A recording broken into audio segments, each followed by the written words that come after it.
Hi everyone, welcome to a very different Love Talk. Today, in the second part of our program, we'll be talking about sticking together for the sake of the kids. We will have a family here with us who did that for a while and didn't really work, but eventually they found a solution. Yeah, she found a solution. She did, and we're going to learn what it was. It didn't work though to stick together for the sake of the kids for Gwyneth Paltrow and Chris Martin, but this family found a secret, and we want you to know what it is. Now, in the first part of this show, we recently interviewed a panel. We had a panel in, and we spoke about one-night stand, what people really think about one-night stands. It got a bit heated. We don't agree with all the views there, and you'll see that very well. But it was interesting to hear what everyone had to say. Very interesting. We also touched on that app that we just learned about called Tinder, supposedly a dating app, but people use it for very different reasons. Here's what happened. We have a panel here with us, and they're ready to go. They want to talk, right? Who has the microphone? Tilia. I do, yeah. How are you? I'm good, thank you. I heard you have a lot of opinions. I kind of do, yes, I do have about quite very a few. different things. Now, what is your opinion, first of all, on one-night stands? How do you see that? Is it okay, not okay? I think one-night stands are quite, I think it's a personal thing. For some people it's okay, for some people it's not. For people like me, I personally don't think it's something that I would put myself in, but I've got friends who actually do it, so, you know, I think it's a very personal thing. So someone said there in the streets of London that, you know, something good can come out of it, a relationship can come out of it. But what do you think? In my experience, I don't think anybody I know or have spoken to about, you know, one-night stands have ever got into a relationship afterwards. They'd either like wake up and be like, oh, who's this person that I'm in bed with? Or like they'd be really creeped out, like, do you know what I mean? So I think it's, for the people that I know that's been in that situation, I think they've always said, oh, that is horrible. No. Don't want it to happen. So, okay, what we're going to do is we're going to have, at the end of this panel, we're going to have a general consensus of what people think about it. Because everyone in the street there said, yeah, it's all right, not too bad. But you said, not really. I want to hear from a man. Aiden, what do you think? What's a man's view on one-night stands? For me personally, I don't think it's something that's right, but I've had a lot of friends who I know they've done that. I had a friend, he once said there's times he's actually purposely broken the condom before putting it on just so that the girl can be punished for doing it, for having one-night stands. Really? Yeah. Wow. So hold on a second, hold on. That's a whole... That's a bit shocking. We've just opened a whole can of worms there. So the guy, he what did he do? He said it's something he wanted to do because it's something his cousin did. Would purposely put a hole in the condom before having sex with the girl, just so that either she would get pregnant or something would happen, so she'd feel bad. Okay, so just based on that, you girls, you have to be careful, right? It is risky anyway. You don't know the person, or maybe... Absolutely. Yeah, but you know, there's also, Elena... There's always a big risk. There's also the one-night stands of people who know each other, right? And they were friends and so on, and they said, oh, it's just once. And you know, I want to find out if there is a positive out of it. Because in my mind, I don't really think there's any positive in one-night stands. But I want to see... Let's see, right? Let's see if we can find one. So your story is shocking. And when you were speaking, I saw Kim. Kim, your name is Kim, right? Yeah. I saw Kim, she was wincing when she heard that. What's your opinion on that? That's just a horrible story. Yeah. What's your opinion on one-night stands? I think it's a personal preference. Like, it's not right for me, but I have friends who have one-night stands. I don't judge them by my standards. It's just not right for me. I think I'd probably wake up feeling awful about myself, but if it makes you feel good, then I think that's okay too. So for you would feel pretty awful, pretty... Yes, I think it's just a very intimate thing to do, and I think I personally wouldn't want to do it with anyone. I mean... Why do you think you would feel awful about it? Do you think it devalues you, or why? I think it's something you don't even want to do with someone that was important. But to me personally.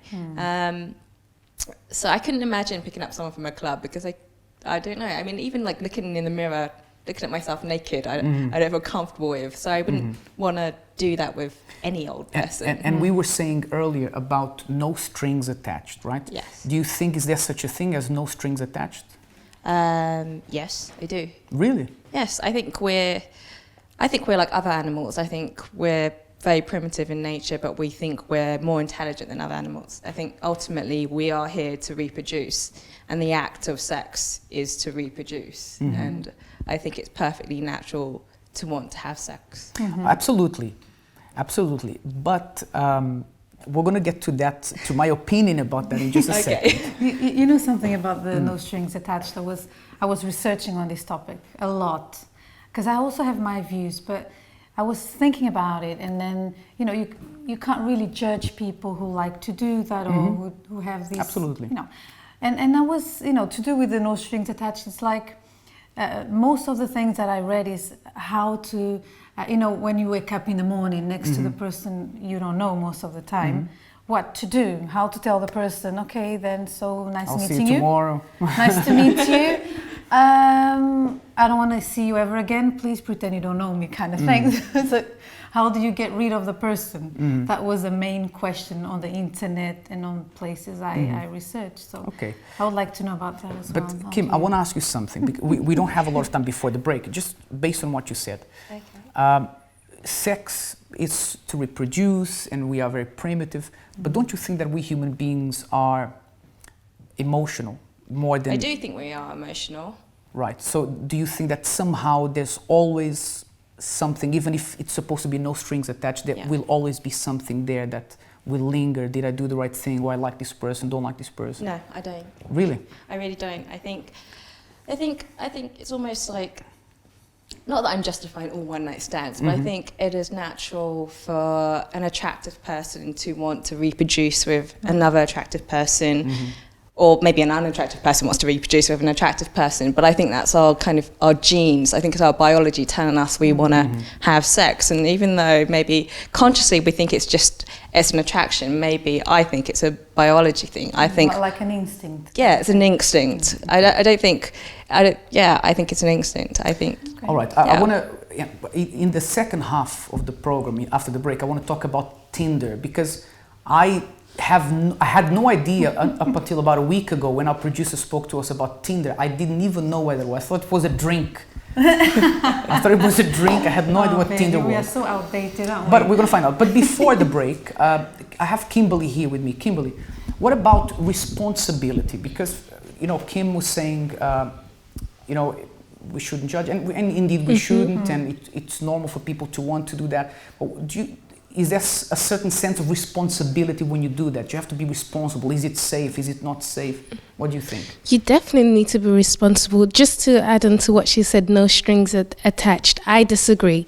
Because even though, you know, as humans, we have the instinct to want to have sex and things like that, but we're not animals. We have feelings. It's like when you sleep with someone, it's like you're giving a part of yourself to them. So there is a string attached to that, and you have to be responsible. Because imagine, you go to a club, you go to a club, you pick up someone that you don't know. You don't even know if that person has a disease or anything, so you have to be responsible. So that's the part of the responsibility. Yeah. I could see that Kim wants to say something, but we have about 20 seconds. We have about 20 seconds before the break, and I want to hear from everyone else after the break. But when we come back, I'm going to give you 30 seconds for you to answer her, right? Okay. Because it's good that we have different opinions, and I'm sure that, you know, we have, I think, over 50 million people in the UK. I'm pretty sure that mostly everyone thinks differently, right? And we want to understand why absolutely this is so popular and everything. And you know, let's talk about it.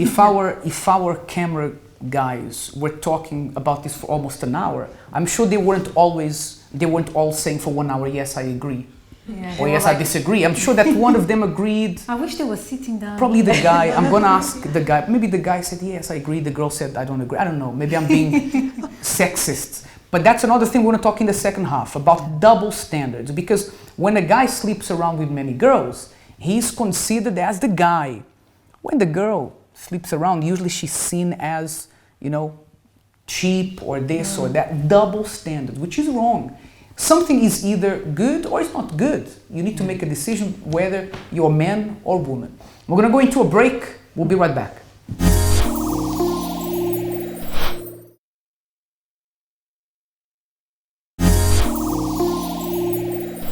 Welcome back. Now, before the break, we heard from Kim, we heard from Kimberly, who disagreed with Kim because Kimberly said, no, I think when there is a one-night stand, somehow there's always feelings involved. So, but Kim wanted to answer that. What's your opinion, Kim?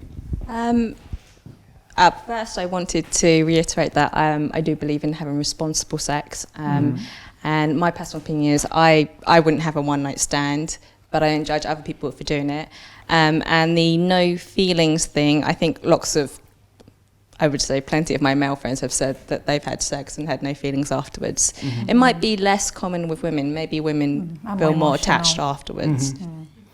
Which means that there is no such thing as no strings attached, because for men, perhaps there's no strong.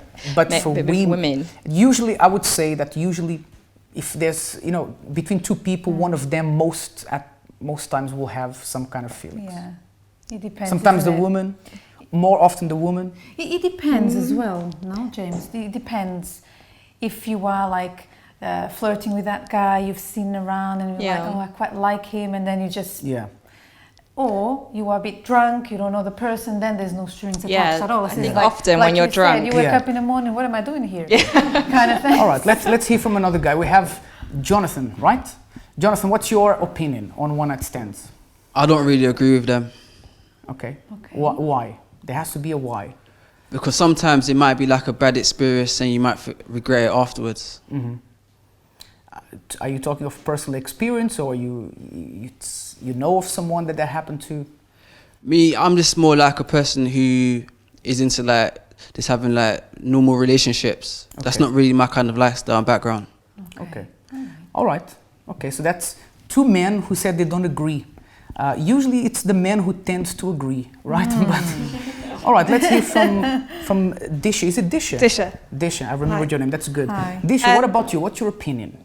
Well, I know women that have had one-night stands. I think it gets to a point where if they're constantly going out looking for a one-night stand, then it's a matter of their self-esteem. These types of women have low self-esteem, and that's why they go looking for it. Interesting. It is, just actually. to say what she said about how men have no strings attached. A lot of men are worse than women.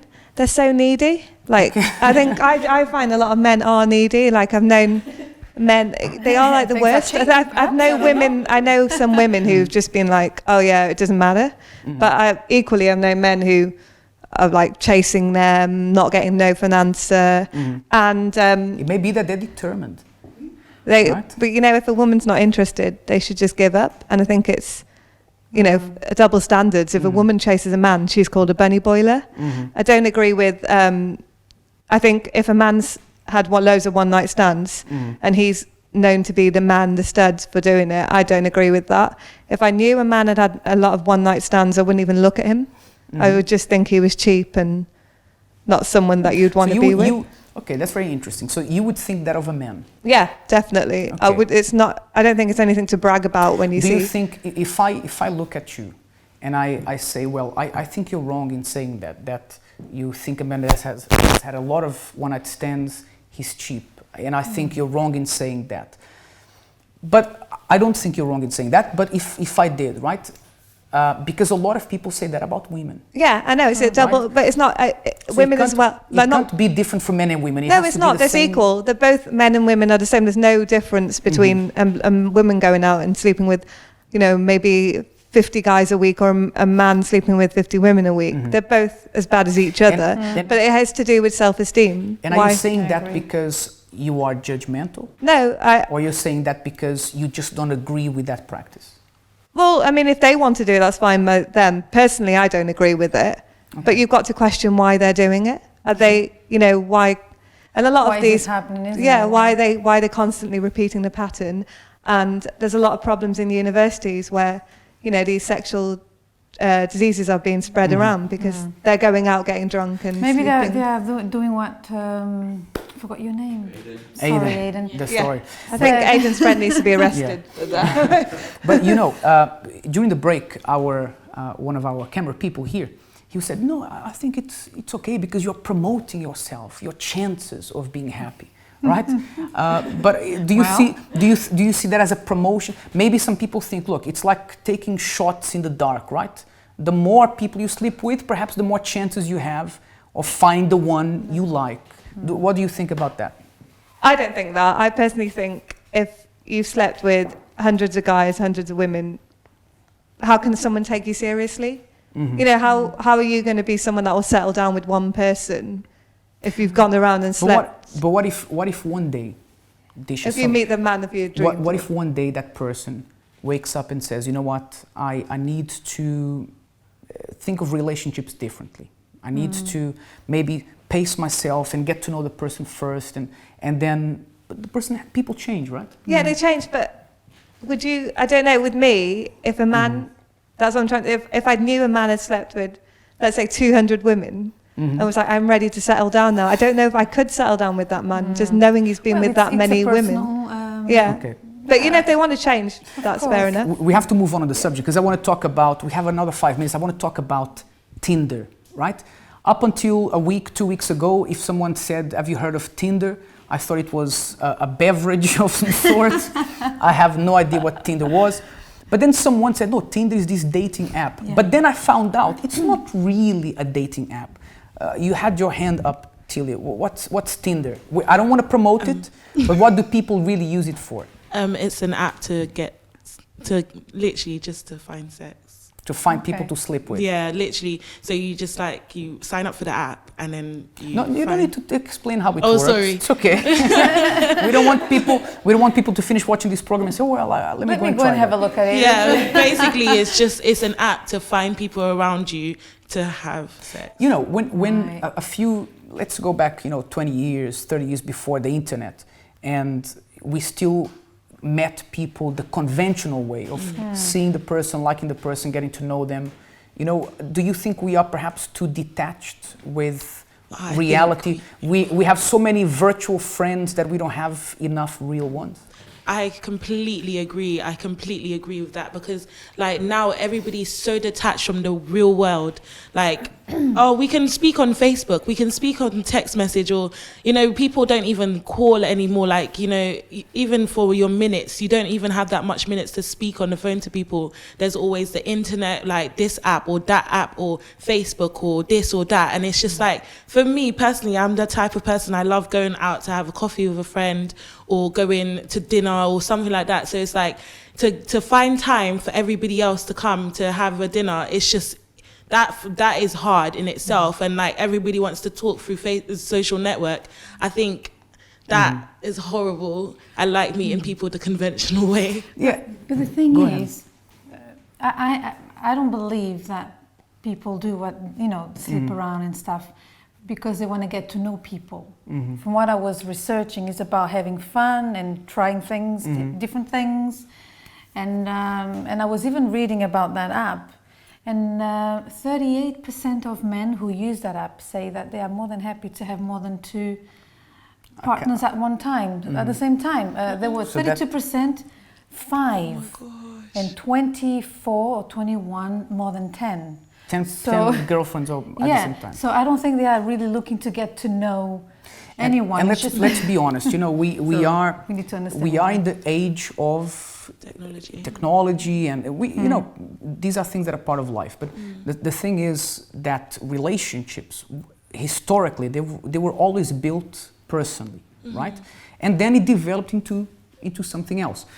But in a few moments, we're going to be speaking to a psychologist who is here with us, and we're going to try to delve into the mind of someone who says, I would be okay with a one-night stand, because not judging, like Kim said, but I would like to understand why. And I'll tell you why.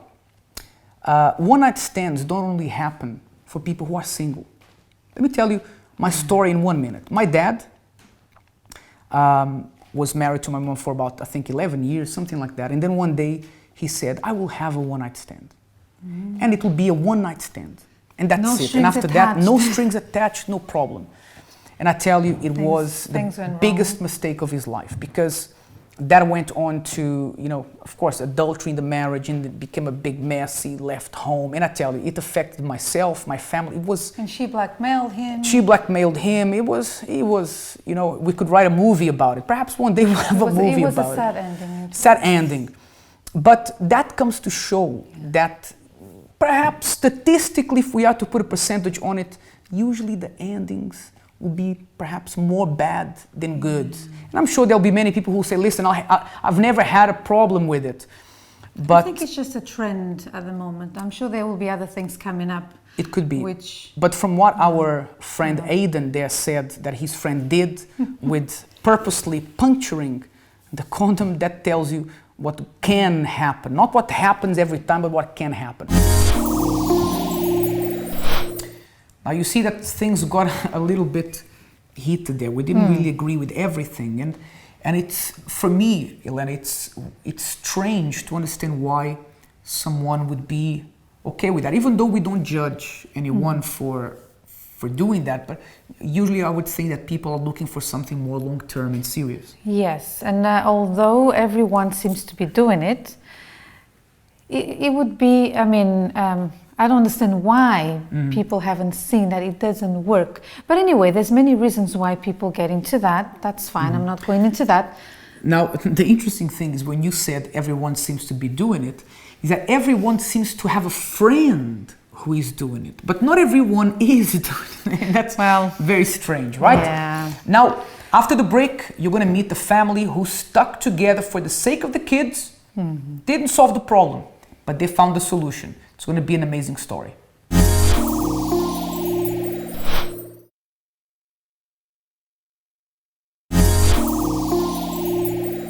Welcome back, and today we have a full house. Usually we have one guest or a couple. Today we have 3 people here of the same family, mother with 2 daughters, and she's going to tell us an amazing story of how it didn't work for her to stay together for the sake of the kids. How are you, Clara? I'm fine, thank you. You okay? You have your 2 lovely daughters here with you. Let me see if I can tell them apart. Happy and Smiley. Yeah. Right? Very different names. Now, tell us something, Clara. Why, what problems did you have in the beginning in your marriage where you had to choose to stay together for the sake of the kids? The problem I had in my marriage, I married very early, which is on my 20s.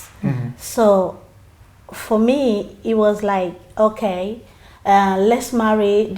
I was already mature, but my husband wanted to have a good life. Like, oh, I'm married just for... To have fun. Yeah, to have a fun. But me, I wanted to, since I was the young age, I wanted to have a family, married and build up a family. Yeah, have a kids, have a husband, and so on, so on. But my husband, because he had this mature, go out with the friends and stay out overnight. So this bring a lot of problem in our marriage, which is I didn't accept that. And we used to argue a lot, having a lot of problem in front of the kids, even though they were smaller, but it was no good. So you used to argue in front of them? Yes, I used to argue in front of them. They used to beat me as well. It was really, really bad. The point until we decided, well, I'm just gonna leave. I'm gonna stay in this marriage because I wanted to build up a family. And I came from both parents, so I don't want to be like a single mother. Yes. So you were unhappy. You were not happy in the relationship. No. You were always fighting. Yes. You wanted one thing, your husband, it seemed like he wanted something different. Yes. But even so, you decided to stay together to try to make your kids happy. Yes. I tried to make my kids happy, and I tried to bring his attention as well, that we need to be as a family. Not like, okay, you have a children, don't care, like sit in the table with the children, educating them, bring them up. But he didn't have this mentality that I had. Right. Yes. Now, Happy, do you remember your parents arguing? It will be like snippets of it. So yeah, I'd remember bits, and like big situations, like when he left, when they did split up. I kind of remember that, even though I was young. Right. Tell me something. Is your parents staying together? I mean, they were trying to stay together for you guys, but seeing them arguing and fighting, and then the point that eventually he left, do you think it made things better that they were both there even though they were unhappy, or them being unhappy made you guys unhappy as well? I think it made things worse because growing up, it's like I didn't feel stable, and a lot of times when situations would come up, I'd either like have an outburst of anger because that's how my mum and dad would react towards each other, and it got to the point where I would prefer, like I'd see my friends who lived in a single parent household, and that's what I wanted. You wanted that? Yeah, I didn't want to live in a house with two parents because to me, I thought everyone that lived in a house with two parents were unhappy because that's what I saw at home. I wasn't happy. So did that affect you to the point that you thought to yourself, oh, I don't want to have a family in the future, I'm not interested in marriage? What else did it do to you? Because I know you were very young, you don't remember everything, but... It's like, I always wanted that stability, so I did always want that family, but it's just like, I became one of those people that I didn't want to, like, I'd say to myself, I'm not going to marry anyone that's Angolan because that's what we are. We're Angolan. So I'd say I'm not going to marry an Angolan. You thought the problem was with the nationality? Yeah, because obviously seeing my dad, I thought because of the arguments they had, I thought, okay, maybe Angolan men are like this and like that. And then that turned into, I'm not going to marry an African. So, but I'd always wanted that stability because I didn't see, at home it wasn't stable, so I wanted to find it somewhere else, really. It's interesting, Clara, that you see that you fought so hard to be in a marriage where you were unhappy at that time, to make them happy, but they preferred to be in a single parent household. It was working the opposite way. The opposite way. I even think, in my point of view, I was thinking my mom and dad, they used to have a lot of problem, even though fighting and everything, so but they used to be together. They never separate. So that's why I was thinking we should be together. We're never gonna be separate because there's no point to get separate. In your mind, you were doing a good thing. Yes, in my mind, I was doing good thing, but it was terrible that the point I said, no, enough is enough. I can't do it anymore. You've endured that for how long? Oh, for about a good years. 2 years, 10 years? I was 20 when we get married. So we just stopped fighting when she born. When she was born? When she was born, that's what, it was really, really good time. But I was just there. And you see, Lena, that a lot of couples think that if they are sticking together for the sake of the kids, they're doing a good thing. And the intention is good.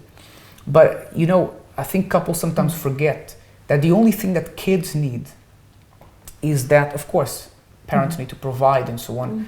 They just need parents to be happy. If the parents are happy with one another, they will sense that. And also, I believe that majority of couples who go through that, they want to be in the relationship for the kids' sake.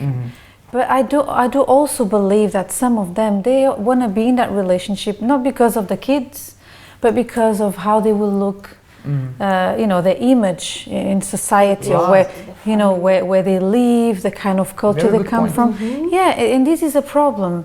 I'll tell you why, because they are not looking at the kids or the wife, just about themselves, and they are creating a lot of problems. It's a very good point. Clara, did you think like that? Did you think we need to stay together to keep up a good image of a happy family? Yes, I did. I did, because I had this image that bring it for my parents.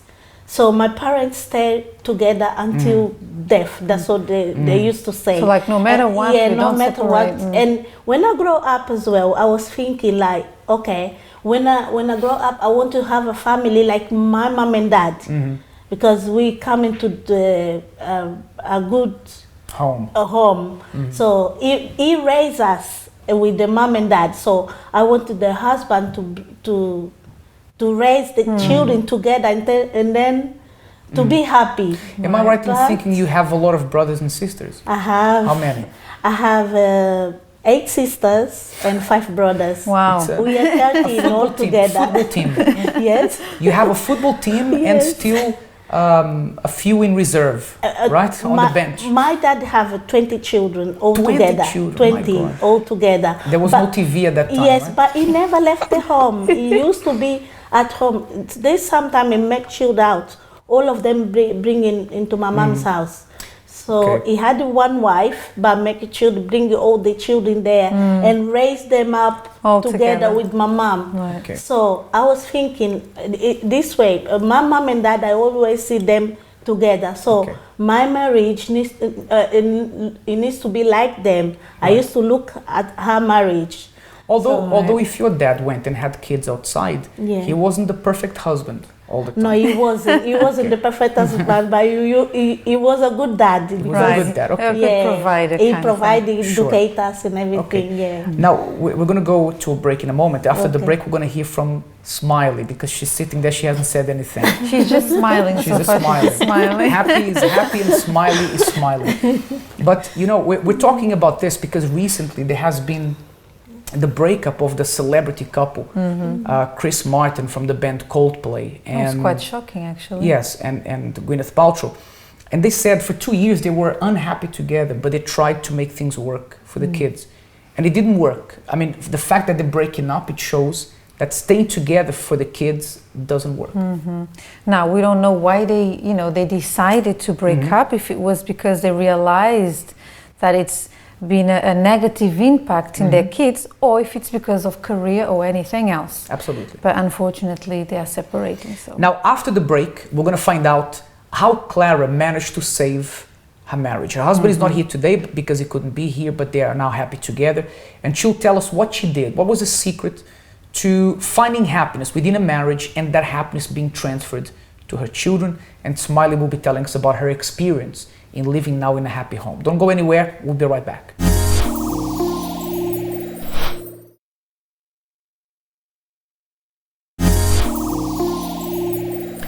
Welcome back. Now, I'm sure that if we ask people what their opinion is on sticking together for the sake of the kids, I imagine that there's going to be a split view on this. But we went to the streets of London to see what people had to say on this subject.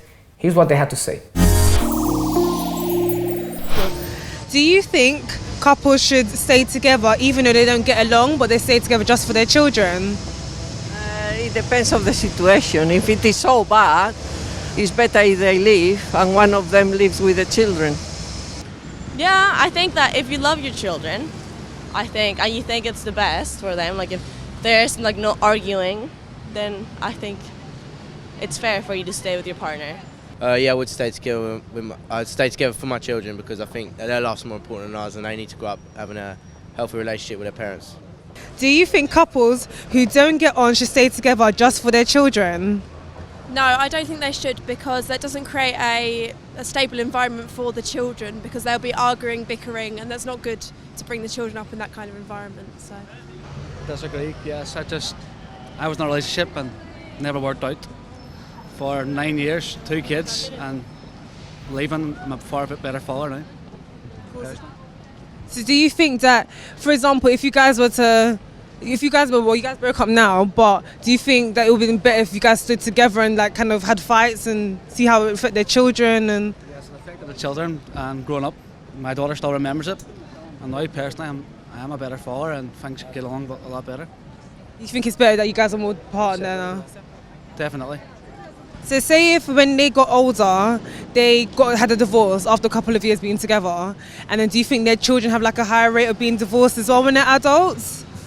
I wouldn't really know. I'm sure there's like statistics about it, but maybe. I guess they might be, if it's a successful divorce, like if it turned out to be for the better, maybe they will have a better view on it. So do you think they'll be affected if they always saw you and your partner arguing? Yeah, I think it's not nice to see someone you love arguing, so it probably, if my mum and dad were arguing, it would affect me if I was young. Yeah, I think that does affect a lot in how you're brought up, yeah. Yeah, so I think it'd be better for them to live apart, and then at least the children will be happier, so. Yeah, same. Interesting. You see, like I thought it would be pretty split down the middle, but some people say, or they said there, that they think it's a good idea to stay together for the kids because their lives are more important than the couples. But the thing is, if the couple's not happy, the kids are not going to be happy, right? I don't know about the ones who said that, but they probably weren't in a family that had problems. Because if they were, I mean, I came from a background just like that. And I was very much affected. All of us were affected. So actually, there was a gentleman there who said he was in a relationship where he was unhappy, and his kids suffered. And the best thing he did was to move out. And actually, he's a better father now. Yeah. And we're not advising anyone to move out of a home with kids. We're just saying that sticking together and bearing with the problem usually doesn't work. Just solve the problem. And what works is to, like you said, work on the relationship, because now you have children, you have to. Absolutely. That's what you did, do something right, Clara? about it. I think. What did you do to solve the problem in your I think marriage? what we were seeing, me and my husband staying together, we was creating more problems for our kids. Because there was one day that my son was very, very angry at the age of 10. We was arguing with me and my husband, and then he just go out and slammed the door. That I just from that day I said to my husband, you better go. We need to separate because this we can't do anymore. And then I was realized that we was bringing problem to the kids. What did you do? What did you start to do to try to save your marriage, to solve the problem in the center of your marriage with your husband? What I did, I said, when my husband tried to do something to me, I just kept calm. Calm and don't say anything. So you wouldn't argue back? I would argue back. Avoid any... I would avoid him. When he's angry, I know, oh, today I'm not going to argue. I take decision not to argue anymore in front of my kids. No. And that's interesting because you can't argue with a wall. You can't argue by yourself. So if you're quiet, your husband didn't have anyone to argue with. No. But what changes did you start to see as a result of what you did? Yeah, as a result, what I did is because he couldn't argue with me, he would go back out. He go out, and then when he comes, he already calm. Okay. Right. And then before when we argue, he asked me for something, I won't give an answer. No answer at all. 1 week, 2 weeks, no talking. You give him the silent treatment. Yeah, silence. But later on, when I started to change, he asked me for something. He would say, okay, there's your things. And he will start to get surprised. Right, so you change your attitude then. Change my attitude. And then through that, he will start to change as well. You see how interesting. Many people would say, oh, she is the humiliated one. She is the one who, you know, she's not at the top. She's actually at the top by doing what she's doing because look at what she achieved. Yeah. It's actually what I was going to say because most people would say, no, the man had to change because he was the one that was going out and so on. But you started changing. You were the person who started to change. Yes, I really started to change because I didn't want to see my children in that environment. Since my son slammed the door, I said, no. I won't do any more. Finished. So you did it for your children. Can you see the difference? Yes. You didn't keep the relationship like together because of let me endure all this, you know, the beatings, the shouting because of them. Let me change. The difference. Can you see the difference? You changed for them. I changed for them and also and then for he him. Changed. Yeah, and then he changed. Yeah, for him as well because when he left, I miss him so much. And I realized that it wasn't for the children. So when he come back, I said, I'm not going to argue anymore. We're going to be friends. I imagine things didn't change things didn't change overnight, right? No. But how you did that for a while and your husband saw the change in you, he started to change as well. How are things today? How is your marriage today?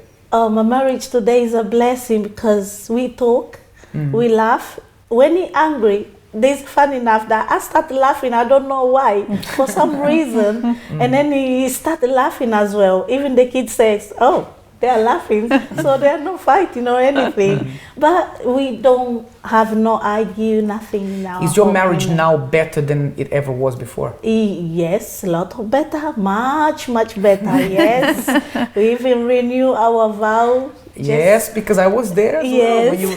When you renewed your vows, I was there. Yes. Now I want to speak to Smiley. Smiley, you've been so quiet there. How your sister was talking about earlier, how it is to live in a home where there's fights, but now you know how it is to live in a home where there's peace. Yeah. How is it to live in a home like that as a daughter? It's so much easier just to come home and everyone's just happy. There's no something's happened or this happened, because it's just nice. Everyone's together, we eat together, we sit and watch TV together, we'll go out on a Sunday, have lunch, and Dad will just be like, okay, yeah, let's go out. And we'll be like, oh, so nice. This is strange. Am I paying? And he's like, no, I'll pay everything.